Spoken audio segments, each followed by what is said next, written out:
پورے پرانے لوگ ان کے اندر بیداری آئی، انقلاب آئے، دین کے تئیں طلب پیدا ہو، اداروں کے تئیں محبت پیدا ہو، علماء کے تئیں عقیدت پیدا ہو، ان کو لگے آج کے اس پروگرام کے بعد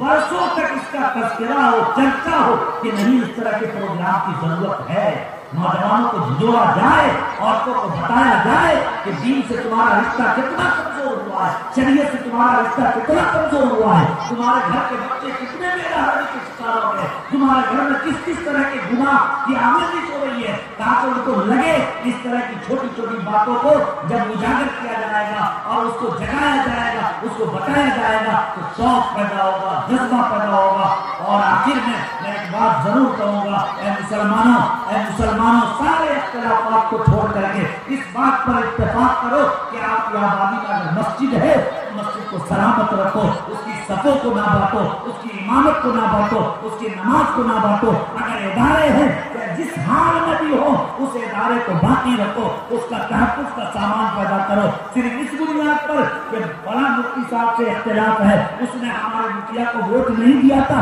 ہم اس مدرسے میں چندہ نہیں دیں گے، یاد رکھیے بہت اچھی طرح یاد رکھیے، اس کی سزا دنیا میں بھی ملتی ہے اور پوری کی پوری نسل برباد۔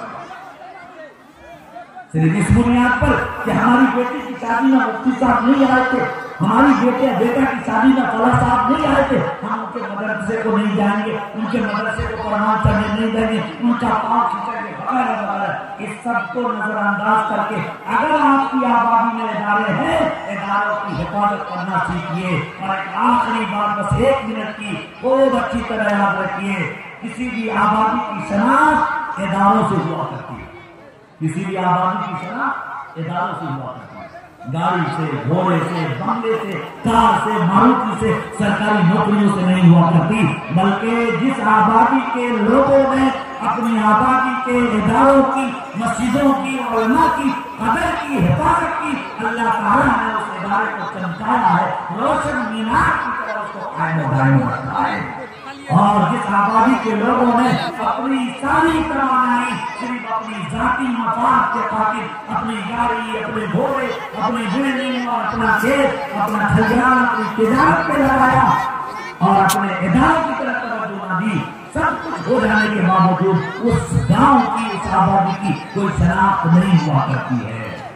میں مثال کے طور پر پیش کرتا ہوں، ایک اکا کو بہت ناز ہے، ایک اکا کو لوگ بہت تذکرہ کرتے ہیں اور بولتے ہیں، بہت کو اختلاف ہے اکا میں، ایسا نہیں ہے کہ صرف آپ کے تقریب اختلاف ہے، ایک اکا میں بھی اختلاف ہے، باندھا میں بھی اختلاف ہے، لیکن اس سب کے باوجود باندھا کے مسلمانوں نے اپنے دونوں اداروں کی حفاظت کر رکھی ہے، ایک اکا کے مسلمانوں نے اپنے اداروں کی حفاظت کر رکھی ہے۔ 100 تقریباً 40 سالہ پرانا ادارہ مدرسہ رحمانیہ اسی عام بام شان کے ساتھ آدمی قائم ہے، بلکہ ترقی کی طرف گامزن ہے۔ تو سارے اختلافات کے باوجود اداروں کے تعلق سے کوئی اختلاف نہیں ہے۔ بس اس آخری بات کو یاد رکھیے، اللہ تعالیٰ آپ سب کو سلامت رکھے، اللہ تعالیٰ آپ سب کے بیٹھنے کو قبول فرمائے، اور آپ نے ایک خادم کی حیثیت سے میری بات کو قبول کیا اور یہاں جو مبلغین آئے ان کی لاج رکھی، ہمارا پروگرام منعقد کیا۔ اللہ پاک ہمارے مردوں کو، عورتوں کو، پوری آبادی کو اجر عظیم عطا فرمائے۔ وآخر دعوانا الحمدللہ رب العالمین۔